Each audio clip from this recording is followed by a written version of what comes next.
Mozdok Air Base, a critical launch site in North Ossetia used for long-range airstrike operations across eastern Ukraine. For months, the base had operated as a rear-area logistics hub, protected by geography, distance, and the illusion of invulnerability. That illusion died before sunrise. Visibility was poor. Dense, low-altitude fog clung to the ground like a blanket, and ambient temperatures hovered just above freezing. Russian radar coverage, already weakened by terrain masking and thermal interference, failed to detect the approaching threat. Early warning systems remained silent. No alert was triggered. No scramble order given. And yet, within just 2 minutes and 52 seconds, Mozdok's western technical zone was engulfed in fire. Two Su-34 fullback bombers, each valued at $50 million, were completely destroyed. A third aircraft was critically damaged. Worse, the main bomb depot was hit directly, igniting a catastrophic chain reaction that obliterated dozens of KAB-500 and FAB-250 munitions awaiting deployment. This wasn't just a successful drone strike, it was a surgical removal of Russia's combat edge. In a war defined by long-range strikes, Ukraine didn't just remove a few planes from the fight, they temporarily decapitated an entire strike wing, right at its nerve center. 3 small drones, costing less than a single Su-34 cockpit canopy, rewrote the battlefield map in under 180 seconds. Ukraine didn't need a fleet. It only needed the right window, and it just found it. Mozdok Air Base was never supposed to be vulnerable. Shielded by the Caucasus foothills, buffered by hundreds of miles of friendly territory, and equipped with a multi-layered air defense system, the base was considered well beyond the reach of low-cost UAV threats. On paper, it was airtight. In reality, it was blind. At the heart of Mozdok's defense lay the Podlet K-1 low-altitude surveillance radar, designed to track targets flying below 1,000 feet. Complementing it were Pantsir S-1 systems, combining radar-guided missiles and autocannons for close-in protection. To counter satellite guidance and drone navigation, a mobile red jamming unit had been deployed just outside the base, pushing out GPS denial bubbles across a 5-mile radius. But none of it mattered. The Podlet K-1 radar, though effective on open terrain, struggled in Mozdok's environment. The radar's minimum elevation angle, roughly 6 to 10 degrees, meant anything flying below 50 feet and within tree lines or fog banks would simply vanish. That's exactly where the drones flew beneath radar beams, hugging terrain and threading through blind zones. Meanwhile, the REB jammers successfully scrambled GPS signals, but the Ukrainian drones didn't need them. Using visual terrain matching algorithms, gyroscopic stabilization, and optical guidance, they navigated entirely without external input. GPS was irrelevant. The Pantsir S-1 batteries, unused. No visual contact was made. No missiles were fired. No alert sounded. For over 70 miles, Ukraine's drone team flew directly through Russian airspace undetected and unchallenged. Not because Russian systems didn't exist, but because they were built for a different kind of war. Mozdok's defenders assumed geography would protect them. They bet on altitude, range, and cost asymmetry. Instead, they were outflanked by a $30,000 drone, with a camera, a warhead, and a flight plan smarter than any radar. And by the time anyone realized what was happening, it was already over. The same defenses that lulled Mozdok Air Base into complacency were exploited down to the meter by Ukraine's drone operators. This wasn't brute force, it was a chess move played 3 steps ahead, and the pieces were 3 low-cost, high-precision suicide drones, each carrying a 2.6-kilogram shaped charge warhead designed to punch through steel light paper. Launched from a covert forward sight in Sumy Oblast, the drones followed a meticulously pre-programmed route spanning over 270 miles. But rather than flying the most direct path, they snaked along low-altitude civilian air corridors, blending with ambient heat signatures and commercial traffic patterns. Their altitude never exceeded 400 feet, often dropping below 150 feet to duck under radar sweeps. Each drone's navigation was broken into 3 autonomous flight phases: terrain, hugging ingress, vector split for triangulation, and target acquisition. Using topographic contour data, infrared terrain matching, and real-time wind correction algorithms, the drones adjusted dynamically to remain in radar shadows, whether behind tree lines, electrical towers, or abandoned industrial zones. By the time they reached Russian airspace over Kursk, the drones had slipped beneath the detection threshold of all Podlet K-1 installations. Even Panzer operators looking skyward saw only clouds and static. Each drone was assigned a role in the three-pronged spearhead pattern. Drone 1 led as forward recon and terminal targeting. Drone 2 veered, left by 15 degrees, aimed at aircraft in the open. Drone 3 shifted right by 15 degrees, preloaded with a secondary target, the southern bomb depot. All three were armed with tungsten core warheads, capable of penetrating over 0.9 inches of hardened steel before detonating. No command uplink was needed. No human guidance required. The plan didn't need to adapt mid-flight. It was already smarter than Russia's entire early warning grid. As the drones approached within 5 miles of Mozdok Air Base, the preloaded flight plan shifted into its final phase, spearhead assault. This wasn't a chaotic swarm. It was a precisely choreographed triangle of death, designed to scramble Russian radar and crush its kill chain before it could even activate. At exactly 4:18 a.m., the formation broke.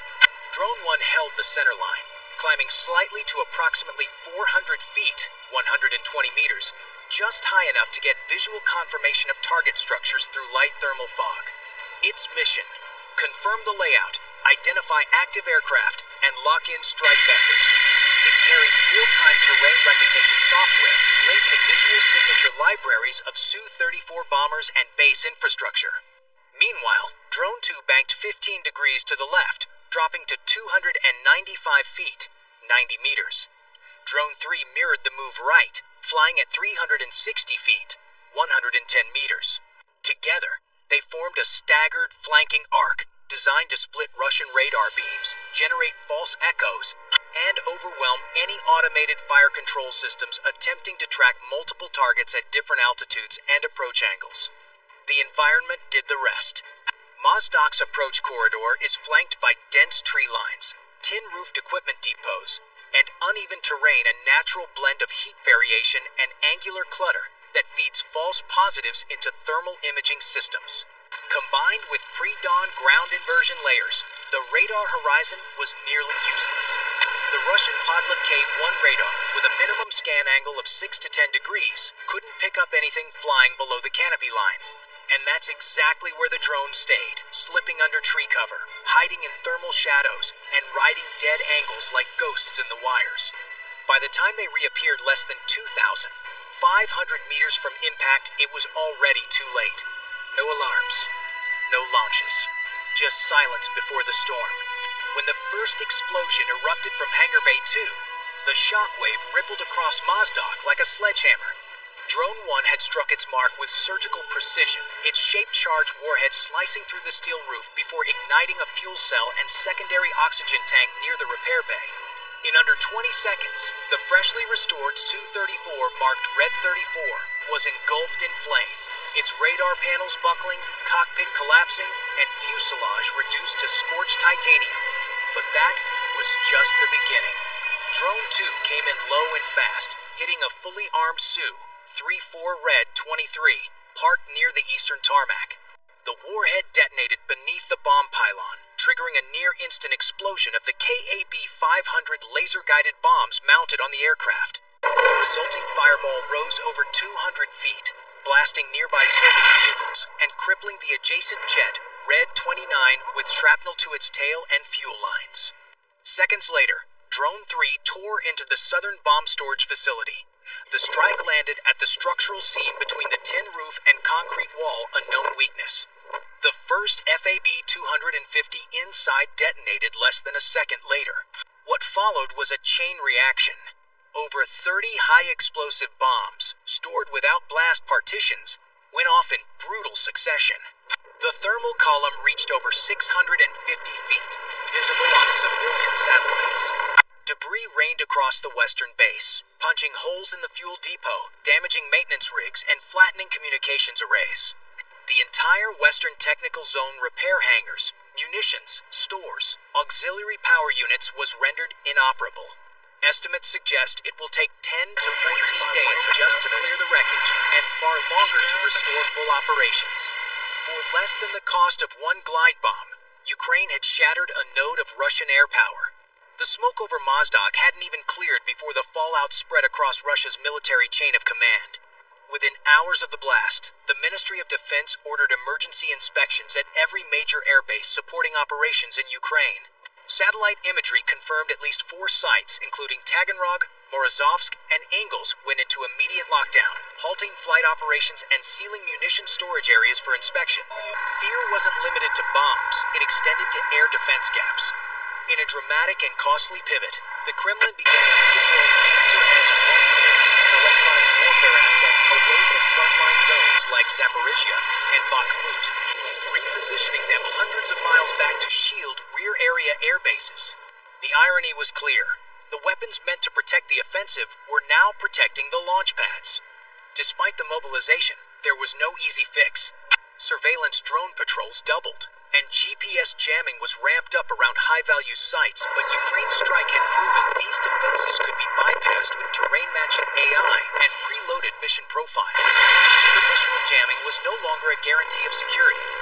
Even more telling was the internal confusion. A leaked intercept from a Russian comms channel captured base commanders frantically requesting thermal netting, hardened storage, and structural blast walls items that should have been standard months ago. Several officers reportedly demanded protocol revisions for aircraft dispersal, munitions spacing, and hangar security. The message was loud and clear. Russia wasn't ready. Mozdok wasn't just a loss of assets, it was a revelation of vulnerability. The strike had paralyzed Russia's most critical airbase, and the wider command structure responded not with confidence, but with chaos. For a war powered by aerial supremacy, that panic might be the most damaging strike of all. While Russia scrambled to patch its defenses, the true brilliance of Ukraine's operation became clear. This wasn't a frontal assault. It wasn't about matching firepower or airframes. It was about striking where it hurts not at the tip of the spear, but at the arm that throws it. Ukraine understood that Russia's Su-34 strike capability didn't depend on just the aircraft.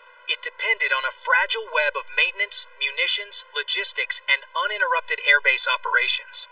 So, instead of launching fighters or wasting million-dollar missiles, Ukraine invested under $100,000 into a trio of small drones and aimed directly at that soft underbelly. These weren't military-grade UAVs from NATO stockpiles. They were modified commercial platforms, equipped with civilian-grade cameras, terrain-matching software, and open-source AI trained to recognize airbase layouts and aircraft silhouettes. Their payloads weren't high-yield warheads, they were precision-shaped charges, engineered for structural vulnerability, not maximum blast radius. The genius wasn't in what they destroyed, it was in how they chose it. Rather than engage in dogfights or SAM suppression, Ukraine targeted a Su-34 under repair, timed for maximum downtime. A jet fully loaded with KAB-500 turning one hit into 2 explosions. A storage depot full of unguided bombs with no blast shielding. It wasn't just a strike, it was a tactical message. We know your timelines, we know your gaps, and we don't need billion-dollar toys to exploit them. In doing so, Ukraine proved that warfare isn't just about force, it's about flow. Disrupt the flow of aircraft, the flow of bombs, the flow of confidence, and you don't just delay a mission. You unravel an entire strategy. This is modern war. Smarter, smaller, and deadlier by design. Mozdok wasn't just a battlefield, it was a test. And the real question emerging from the smoke and shrapnel isn't, how do we shoot down drones? It's far more unsettling. How do we make launching them not worth it? Because right now, for Ukraine, it is. For less than the price of a single Russian glide bomb, Ukraine crippled a frontline airbase, destroyed 2 Su-34, damaged 2 more, wiped out a key munitions depot, and froze long-range strike operations across the Eastern Front for nearly 2 weeks. The cost-benefit equation doesn't favor Russia. It humiliates it. And that's the real crisis. Moscow isn't just falling behind technologically, it's stuck in a legacy mindset. Built on layered air defenses, massive fixed infrastructure, and the belief that depth equals safety. But Ukraine is fighting a different war. one built on agility, autonomy, and asymmetry. As long as Russia continues to rely on Cold War-era doctrines patched together with 21st century hardware, it will remain vulnerable not to NATO fleets or stealth bombers, but to $30,000 drones with smart software and good timing. And that leads to the final, unspoken fear among Russian planners. How many other bases are just as exposed? How many other aircraft, bombs, and fuel depots are waiting in tidy rows for a Ukrainian drone to find them? Because this wasn't an outlier.